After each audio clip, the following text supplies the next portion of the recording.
decir al marco conceptual.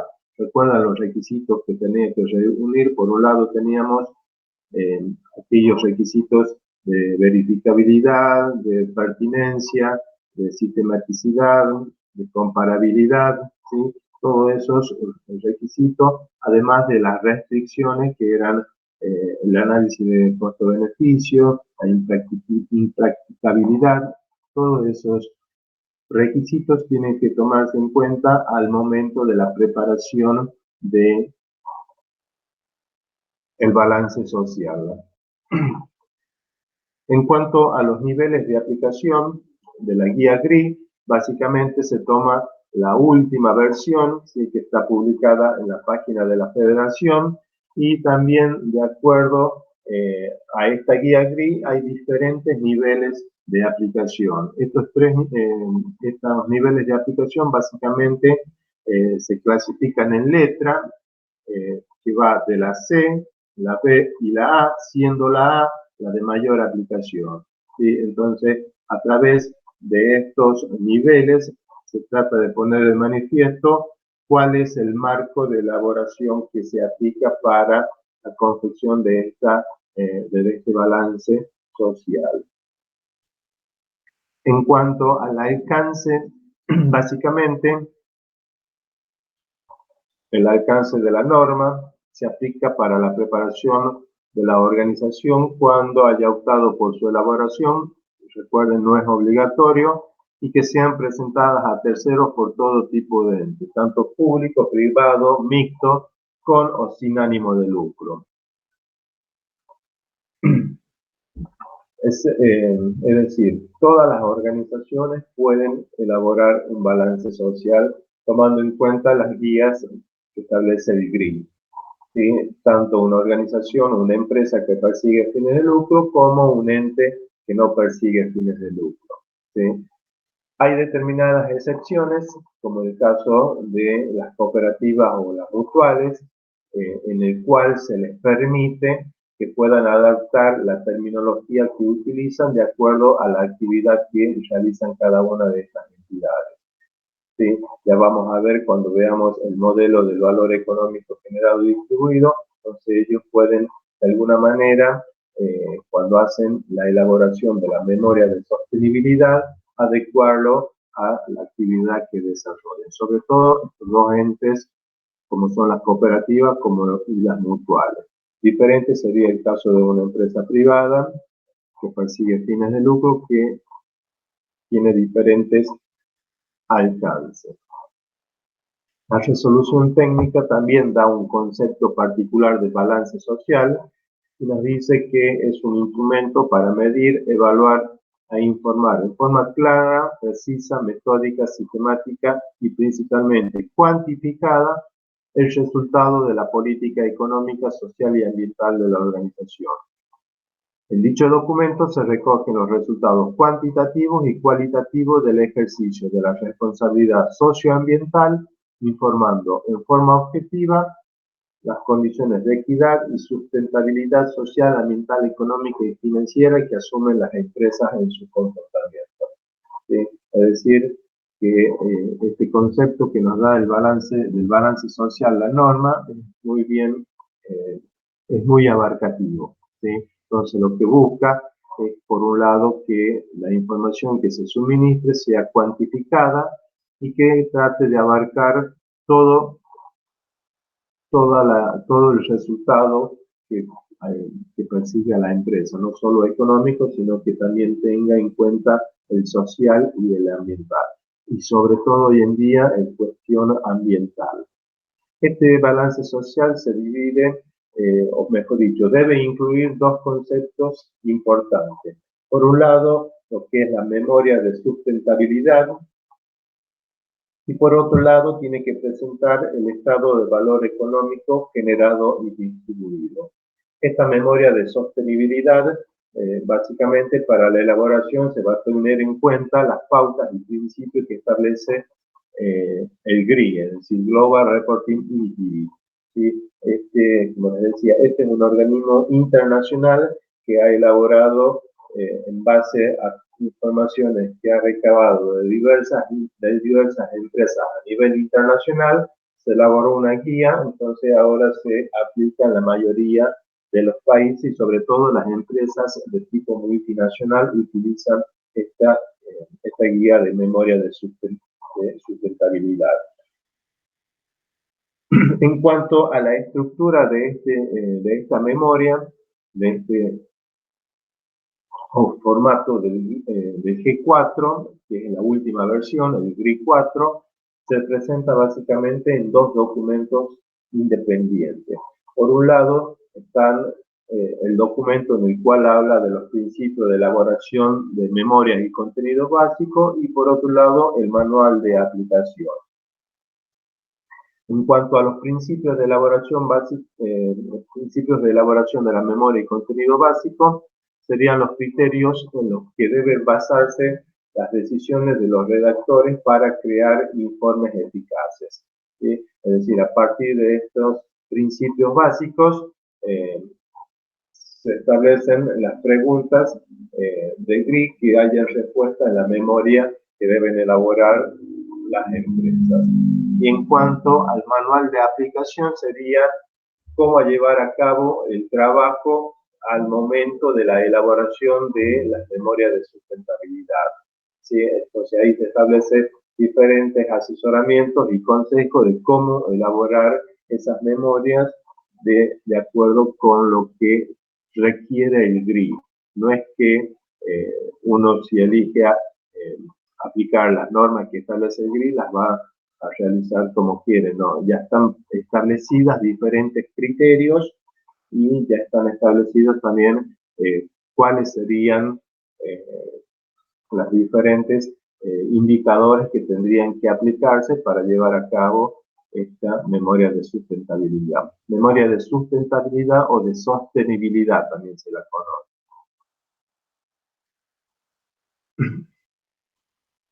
Bien, para la preparación de esta memoria de sustentabilidad hay que tener en cuenta en la preparación diferentes aspectos. Uno de los aspectos sería la definición del contenido de la memoria.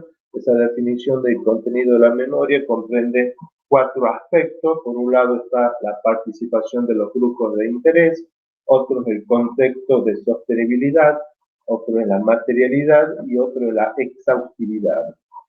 La participación de los grupos de interés básicamente hace referencia a que la organización ha de indicar cuáles son sus grupos de interés y explicar cómo ha respondido a sus expectativas e intereses razonables. Estos grupos de interés o stakeholders, como se conoce a veces a nivel internacional, es decir, toma en cuenta cómo participan dentro de la empresa esos grupos de interés, que básicamente podrían ser los proveedores o los clientes, si los queremos identificar con un término más adecuado. Con respecto al contexto de sostenibilidad, la memoria ha de presentar el desempeño de la organización en el contexto más amplio de sostenibilidad. Es decir, tiene que tomar en cuenta cómo se desempeña en el nivel social, a nivel ambiental. Básicamente ese sería el contexto que tiene que incluir la memoria cuando se haga esa descripción. Después tenemos lo que es la materialidad. La memoria ha de elaborar aquellos aspectos que reflejen los hechos económicos, ambientales, sociales y que sean significativos de la organización o bien que influyan de un modo sustancial en las evaluaciones y decisiones de los grupos de interés. Es decir, acá nos está diciendo que este contenido de la memoria tiene que tener varios aspectos. Es decir, tanto económico, el ambiental, el social y obviamente que sean de tipo significativo para la organización. Y la exhaustividad nos dice que la memoria ha de abordar los aspectos materiales y su cobertura, de modo que reflejen sus efectos significativos, tanto económicos, ambientales como sociales, y que los grupos de interés analicen el desempeño de la organización en el periodo analizado.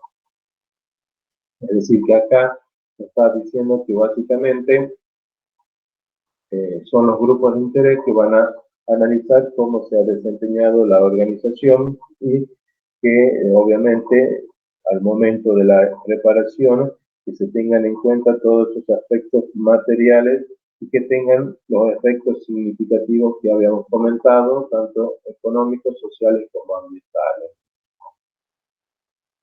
Otro de los elementos que se debe tener en cuenta para la preparación de la memoria de sustentabilidad serían los principios para determinar la calidad de la memoria. Esa calidad de la memoria básicamente hace referencia a 6 elementos que hay que tomar en cuenta. Por un lado, el equilibrio, la comparabilidad, la precisión, la puntualidad, la claridad y la fiabilidad. Equilibrio es decir, que refleje tanto los aspectos positivos como negativos del desempeño de la organización y que pueda propiciar una evaluación bien fundada sobre el desempeño general de la organización. Es decir, que contemple, como bien nos dice, todos los aspectos positivos y negativos y que influyen en forma directa en el desempeño de la organización. La comparabilidad.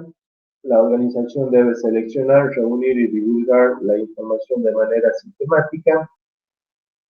Debe presentarse de tal forma que los grupos de interés puedan analizar el desempeño o la evolución del desempeño de la organización y que ésta se pueda analizar con respecto al de las otras organizaciones. Es decir, aplica el mismo criterio que está establecido en el marco conceptual de la comparabilidad. En los estados contables nos dice que se puedan comparar los estados contables de un periodo a otro. En este caso, cuando se habla de la memoria de sostenibilidad, nos dice que se pueda analizar las diferentes memorias entre diversas organizaciones y sobre todo cómo es el desempeño de cada una y que se pueda analizar. Otro de los conceptos referido a la calidad de la memoria es la precisión, es decir, que la información debe ser lo suficientemente precisa y pormenorizada para que los grupos de interés puedan evaluar el desempeño de la organización.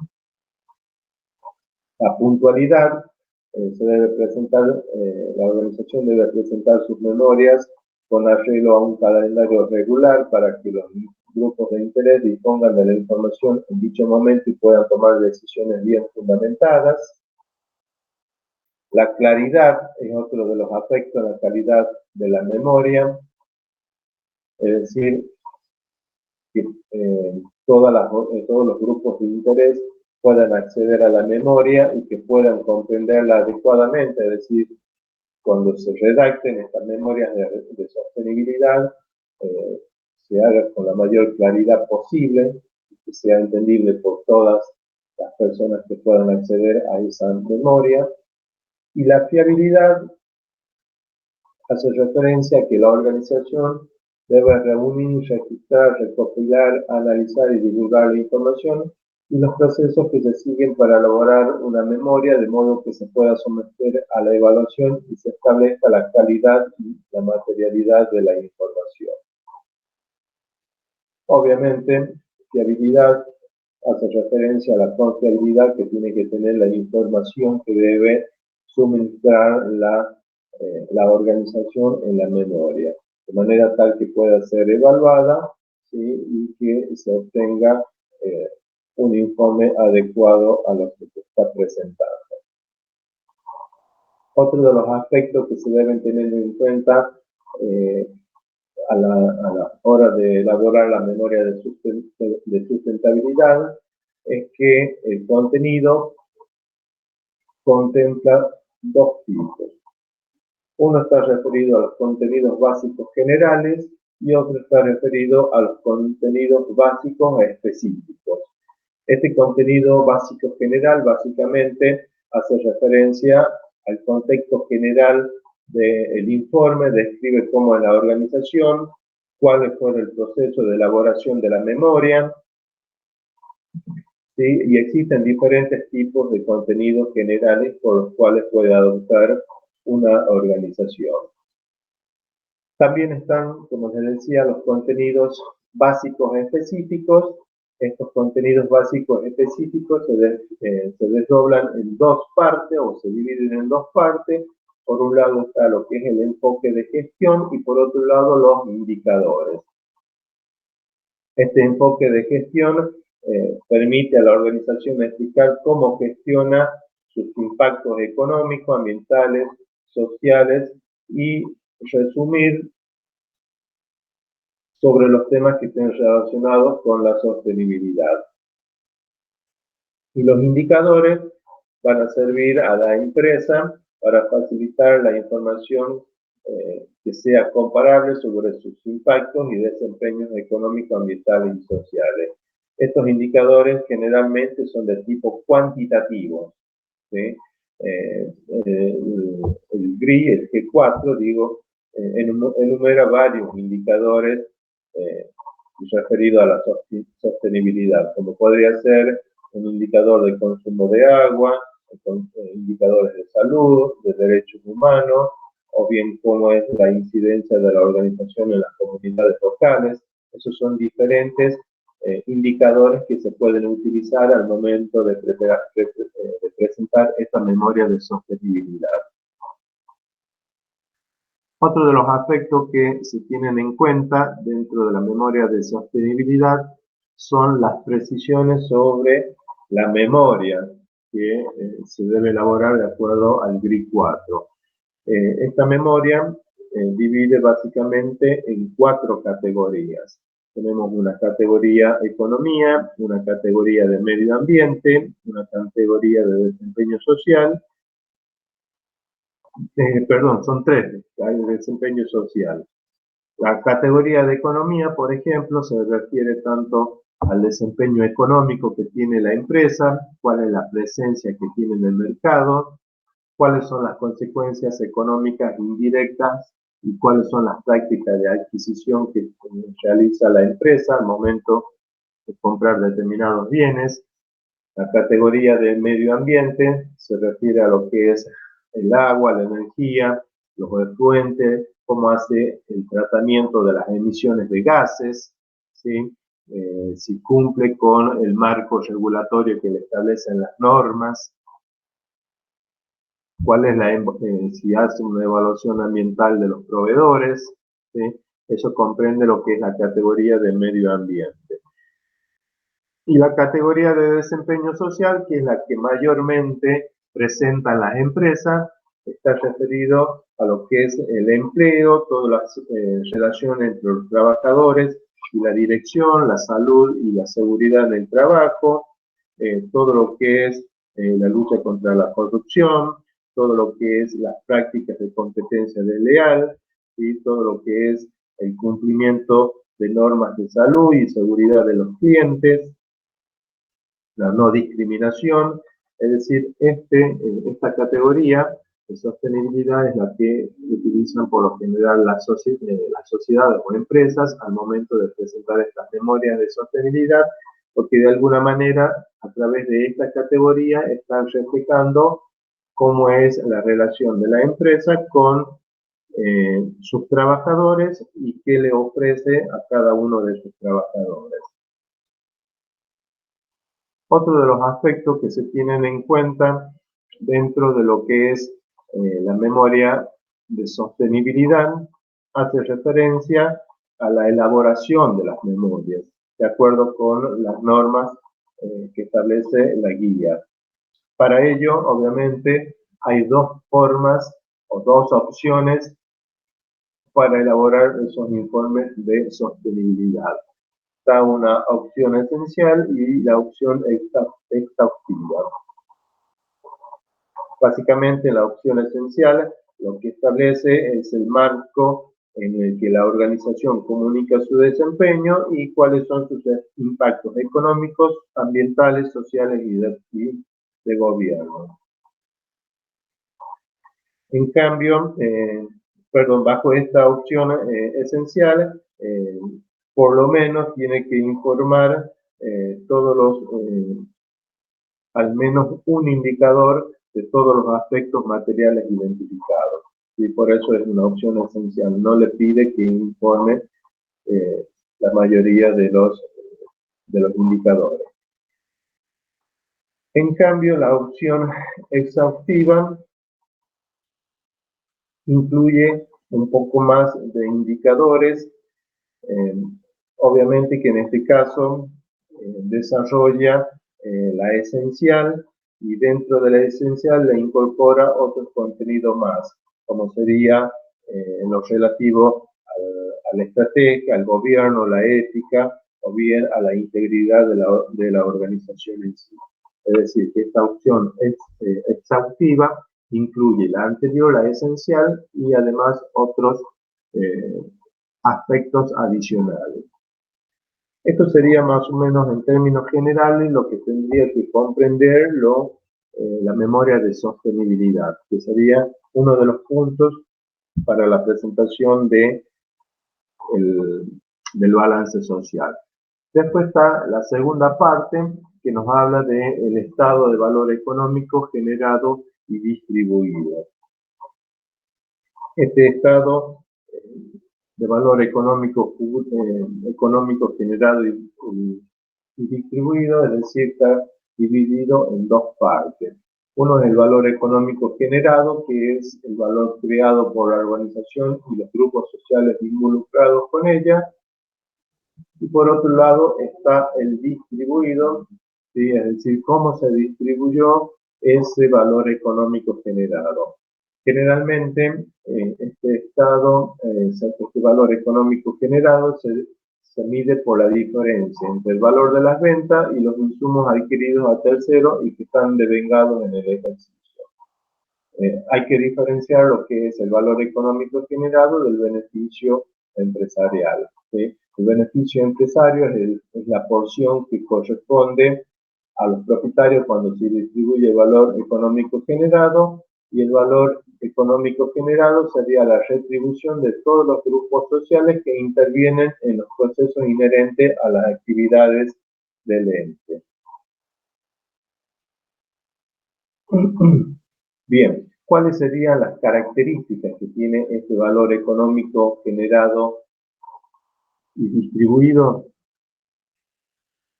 Por un lado, es un estado financiero, económico-financiero histórico, que muestra el valor económico que ha sido generado por una organización y revela cómo se distribuye entre los diversos grupos sociales que han contribuido a su creación.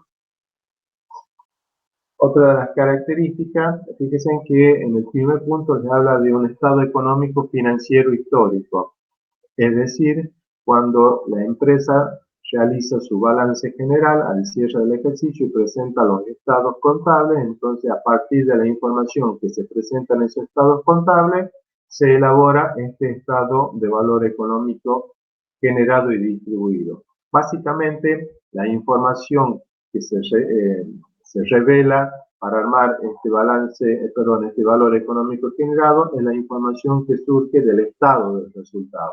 A partir del estado del resultado se arma este estado de valor económico generado y distribuido. Otra de las características es para los usuarios y los inversores. Esa demostración proporciona información de naturaleza económica, financiera y social y ofrece la posibilidad de una mejor evaluación de las actividades de la entidad en la sociedad en la cual está inserta. Este estado también puede ser elaborado por segmento, es decir, cuando habla por segmento, es decir, se puede presentar por tipo de cliente, por producto, por área geográfica, por diferentes actividades. Recuerden que puede haber empresas multinacionales en las cuales están divididas por diferentes áreas geográficas, entonces se puede presentar el valor económico generado de acuerdo a un determinado segmento.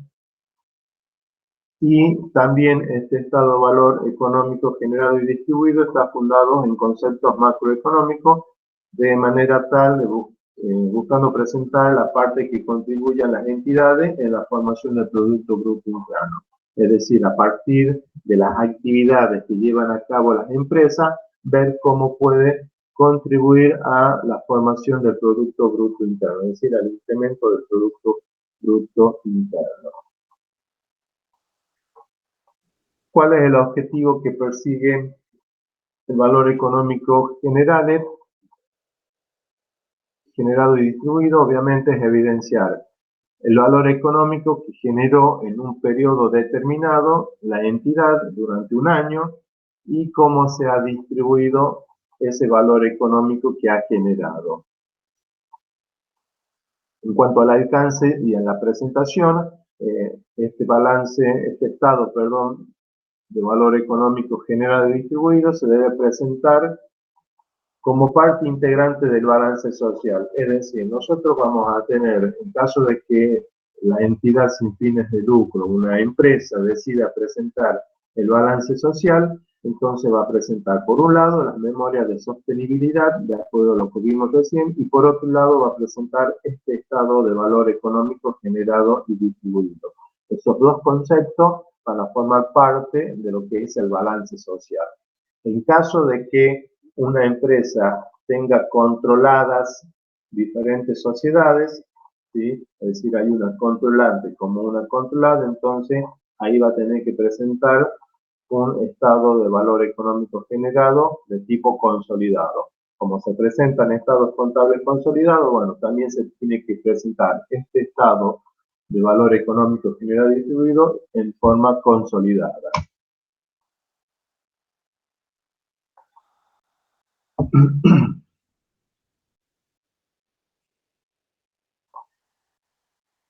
La distribución del valor económico generado debe ser expuesto como mínimo en los siguientes conceptos. Entonces acá nos detalla cuáles serían los conceptos que tendrían que incluirse dentro de la distribución.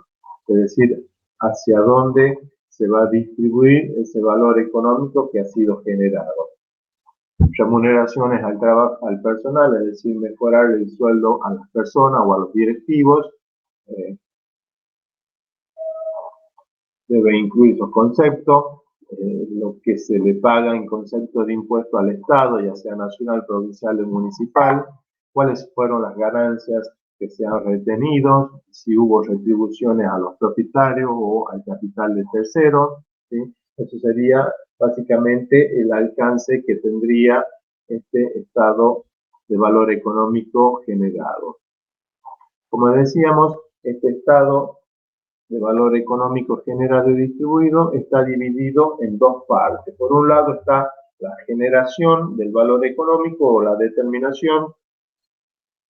Entonces, en esta primera parte debe presentar cómo se ha generado ese valor económico. Entonces, establece una serie de conceptos que se deben tener en cuenta para determinar ese valor económico que ha sido generado. Por un lado, tenemos los ingresos. Esos ingresos pueden provenir ya sea de la venta de mercaderías, de otros ingresos, de ingresos relativos a la construcción de activos propios o bien de previsiones por desvalorizaciones de crédito, ¿sí? Es decir, cuando nos habla de venta de mercadería y productos sería lo que nosotros en el estado de resultado lo presentamos como venta, ¿no? A eso hace referencia. Como les decía, toda la parte de este estado de valor económico generado surge de información del estado del resultado. Entonces, discrimina por un lado los ingresos, según de dónde provenga, si de la venta de mercadería o otro tipo de ingresos que pueda tener, o bien ingresos relativos a la construcción de activos propios. Se incluye en este primer ítem lo que sea la previsión para las devalorizaciones, la previsión para deudores incobrables, que es lo que nosotros conocemos. Otro de los puntos de la generación son los insumos que fueron adquiridos a terceros. Esos insumos adquiridos a terceros se pueden diferenciar entre insumos, materias primas, los bienes que han sido adquiridos a terceros y que están contenidos en el costo de venta, todo lo que corresponde a materiales, energía, servicios, ¿sí? Todos esos conceptos que hacen a los gastos de administración o gastos de comercialización, que por ahí se presentan en los estados contables y que se los discrimina. También forman parte de estos insumos adquiridos, todo aquello que está vinculado en las erogaciones por la utilización de determinados bienes. No se incluye en estos insumos lo que es el impuesto al valor agregado, es decir, el IVA, y tampoco los gastos en personal propio, tampoco se los incluye dentro de estos insumos adquiridos. Es decir, solamente comprende lo que es compra de insumos, materias primas o los bienes que surgen del costo de venta. También se debe discriminar todo lo que sea la pérdida de recuperación de valores de activos, es decir, aquellos ajustes que surgen por la evaluación de los bienes de cambio, de los bienes de uso. Estos conceptos forman parte de esta pérdida de recuperación de valores de activos. También se tiene que tomar en cuenta todo lo que sean las depreciaciones y amortizaciones que sean del periodo, ¿sí? Al momento de calcularse la depreciación de los bienes de uso al cierre del ejercicio, también forman parte de la presentación de este valor, de esta generación del valor económico. También se incluye todo lo que es el valor agregado recibido en transferencia. Estos conceptos serían, por un lado, el resultado por participación en subsidiarias, es decir, lo que nosotros habíamos trabajado en la unidad referida a consolidación, el resultado por inversiones permanentes, ¿sí? También se incluye todo lo que son los ingresos financieros, es decir, los intereses o descuentos financieros que pueda tener. También se puede incluir todos los dividendos que están referidos a inversiones que son valuadas al costo, los alquileres, es decir, todo lo que la empresa o el ente recibe en concepto de ingresos adicionales. Bien, eso sería todo lo que incluye la parte de la generación del valor económico.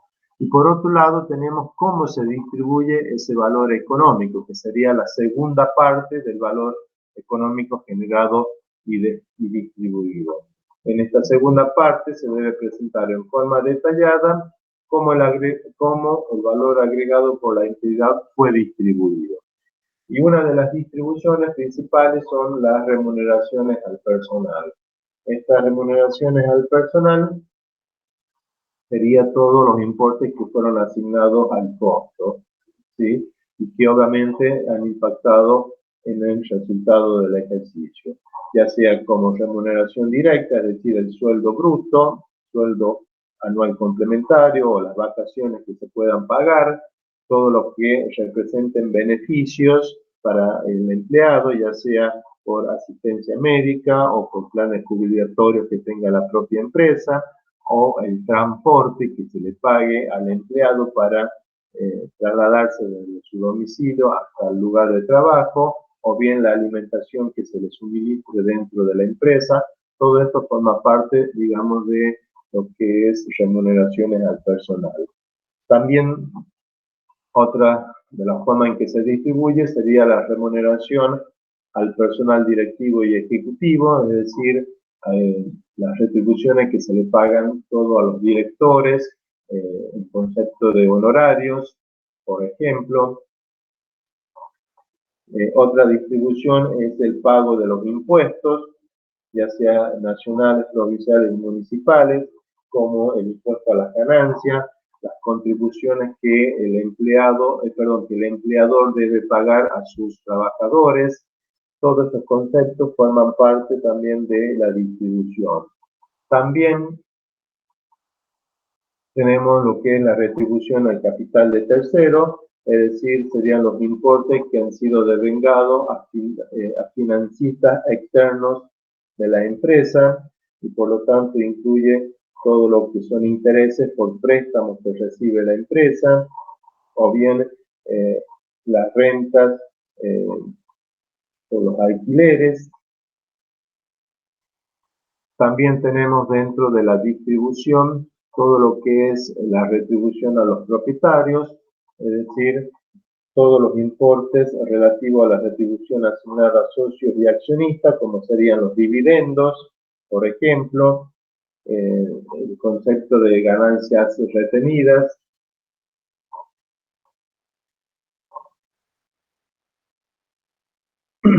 Como así también tenemos otros conceptos más que En esta otra contemplaríamos todo lo que no está incluido en los anteriores apartados, ¿no? Obviamente, cuando se presenta este estado de valor económico generado y distribuido, siempre se tiene que presentar el ejercicio actual comparado con el ejercicio anterior.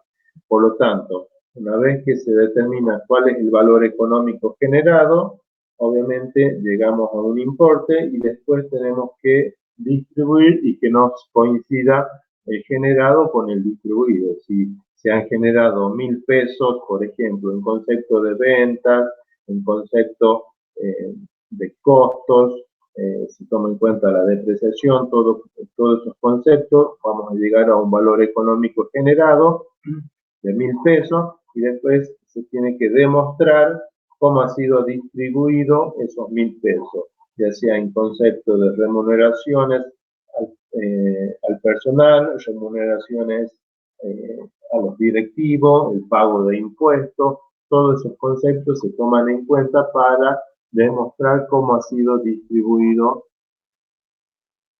ese valor económico. Cuando vean los ejercicios prácticos, ahí se van a dar cuenta cómo es la presentación de ese estado de valor económico generado. Bien, eso sería, digamos, por un lado todo lo que es la contabilidad social, que comprende, por un lado, lo que es la responsabilidad social empresarial y por otro lado, el balance social. El balance social, como dijimos, lo puede presentar cualquier entidad, persiga fines de lucro o no persiga fines de lucro. Es voluntario, el que lo quiera presentar, la empresa que quiera presentarlo lo puede hacer. Si lo presenta, tiene que tomar en cuenta las guías que le establece el GRI 4, hoy está el G4, el GRI 4, en base a las normas que están establecidas dentro de ese manual de guía. Se lo tiene que tomar en base a esa información. Obviamente, generalmente las grandes empresas cotizan en bolsa o que tienen vinculación internacional, elaboran esas memorias de acuerdo a ese GRI, que sería básicamente las memorias de sostenibilidad o memoria de sustentabilidad. Después tenemos también lo que es dentro de la vinculación que hay entre la contabilidad social, lo que es la contabilidad ambiental. ¿Cuáles son las tendencias que existen actualmente con respecto a la contabilidad ambiental? Hoy las organizaciones líderes consideran las cuestiones de sustentabilidad como clave para la competitividad, es decir, todas las organizaciones lo que buscan es tratar de demostrar a la sociedad que están contribuyendo a la sustentabilidad o sostenibilidad de manera tal de poderlas hacer un poco más competitivas, ¿sí? Entonces tratan de reducir todos los márgenes de contaminación que sea posible. Obviamente, hoy en día existen ventajas y avances en la integración del criterio de sustentabilidad en sus productos y servicios principales. Se enfatiza desde la dirección que las buenas prácticas contribuyen a mitigar los riesgos y se perciben oportunidades a largo plazo en la tendencia económica, social y ambiental. Es decir, lo que buscan las empresas básicamente es poder presentar un estado contable, no solo económico, sino también tratar de, a través de esos estados contables, demostrar de que está produciendo el menos impacto perjudicial dentro del ambiente.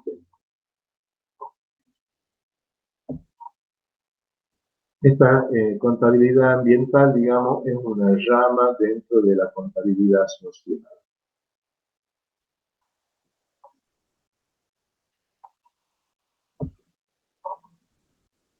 Bien, ¿cuáles son los problemas de tipo teórico con respecto a la contabilidad ambiental?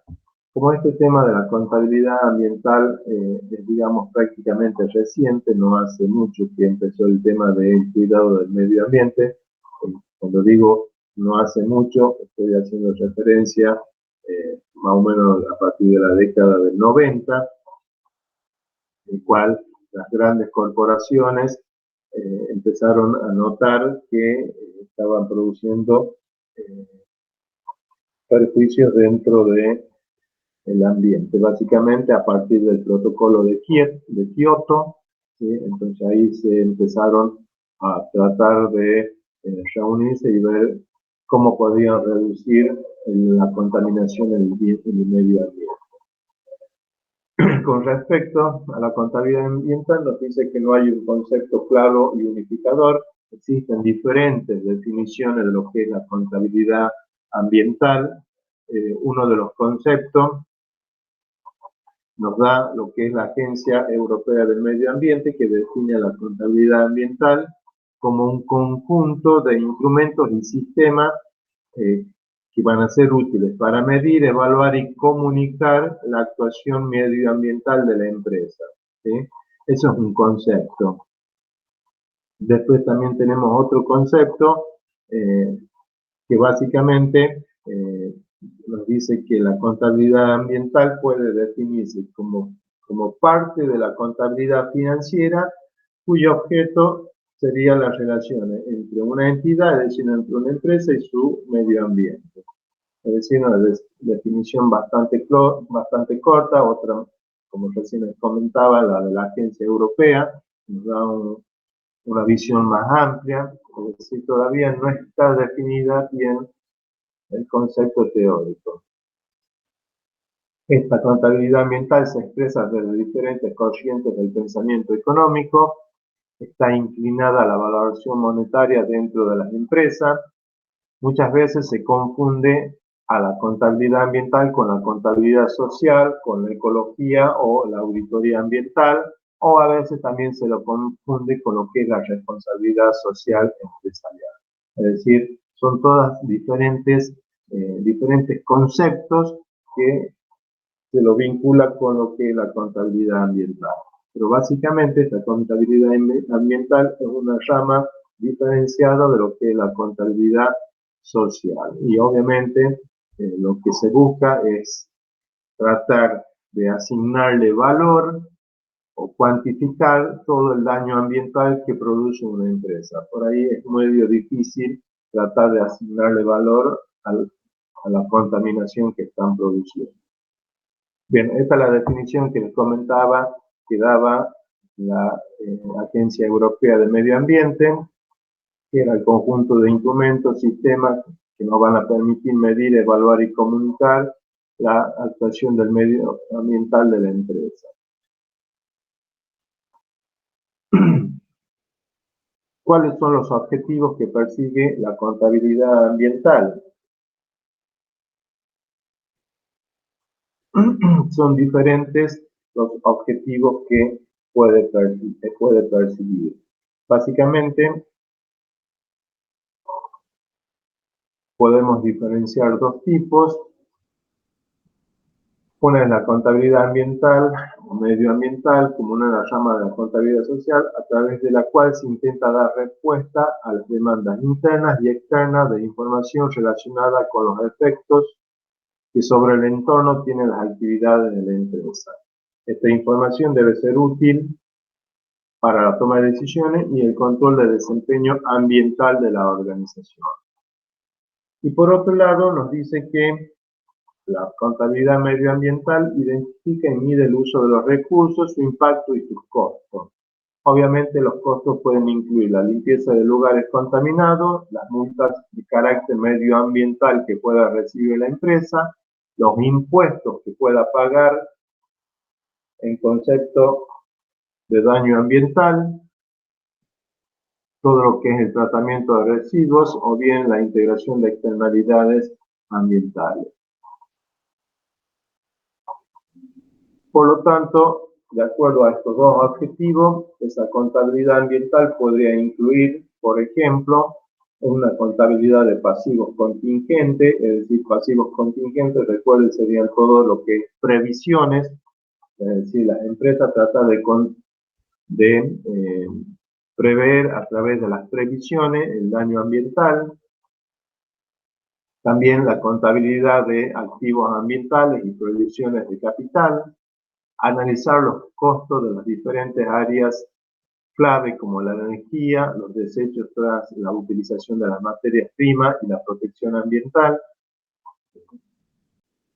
Todo, conocer las inversiones necesarias para poder incluir todos los factores ambientales, desarrollar sistemas de contabilidad para poder cubrir las diferentes áreas que se ocupan del desempeño ambiental, evaluar los costos y beneficios que producen el programa de mejoramiento ambiental, llevar a cabo diferentes técnicas contables para expresar los diferentes activos y pasivos, además de los costos en términos ecológicos.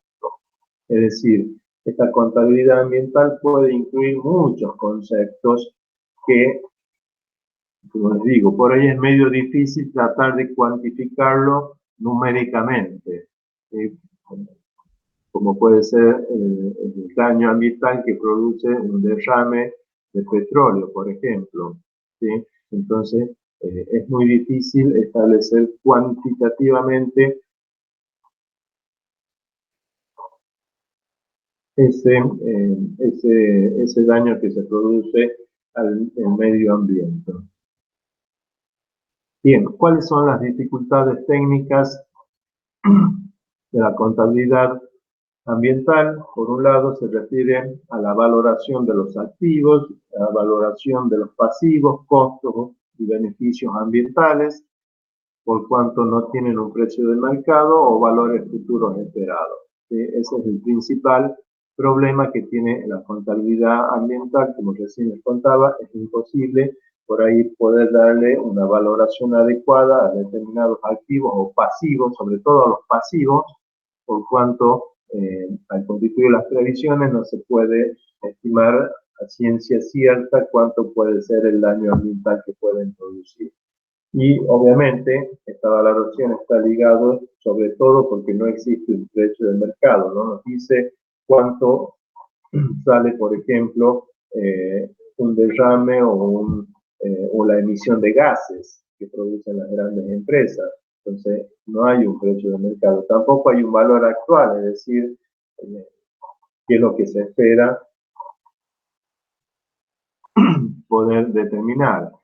Y otra de las dificultades técnicas que tienen es que se requiere de varios expertos en diferentes disciplinas, de manera tal de que se trate de lograr una medición y una evaluación de estas cuestiones medioambientales, ¿sí? Entonces se requiere que participen, es decir, tiene que haber un grupo multidisciplinario, de manera tal de que nos digan cuánto es, por ejemplo, la emisión de gases, cuánto es lo que produce una máquina que emite gases. Por ahí es medio difícil, como les digo, establecer una medición concreta, sobre todo en las empresas que producen o emiten gases. Acá nomás nosotros en La Rioja, por ejemplo, la Curtiembre Yoma, que está en Onogasta, por los derrames de líquidos que produce al lavar los cueros, ¿sí? No se sabe cuánto fue el daño ambiental que ha producido esos líquidos. O las mismas mineras, hoy en día, mineras que están, por ejemplo, en Catamarca o en San Juan, no se sabe a ciencia cierta cuánto fue el daño ambiental que se ha producido. Quizás muchas veces, cuando hay poblaciones cercas, son las que más lo sienten a ese daño ambiental que estar en un lugar, en las grandes urbes, digamos, las grandes ciudades, no se nota tanto ese daño ambiental. Si bien en las grandes ciudades también hay daño ambiental por los vehículos, por ejemplo, por ahí en lugares donde se explota la mina, quizás sean mucho más, entonces difícil de cuantificar. Bien, esto sería entonces con respecto a lo que es la contabilidad social y a la contabilidad ambiental. Como les decía, en ambos casos, una forma parte de la otra. Se trata, hoy en día se está estudiando mucho el tema este de la contabilidad ambiental, hay mucha investigación sobre el tema.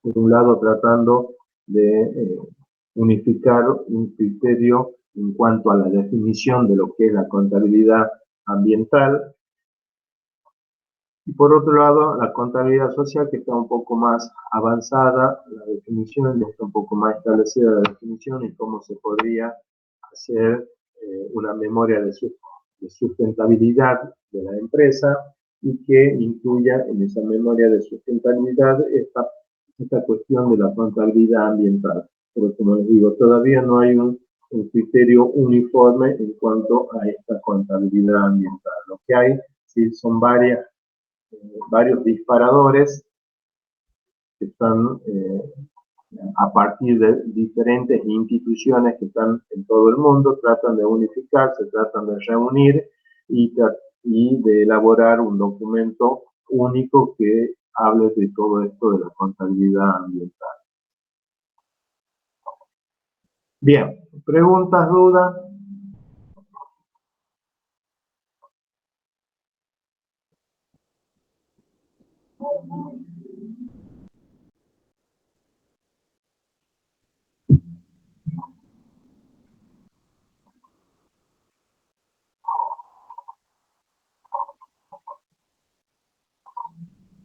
¿No hay preguntas?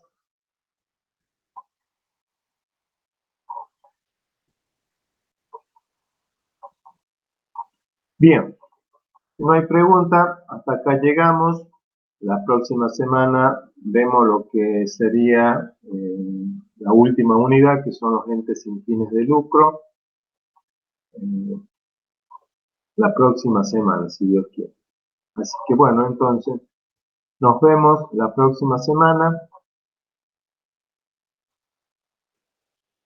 Chao, profe. Muchas gracias. Chao, chao. Hasta luego.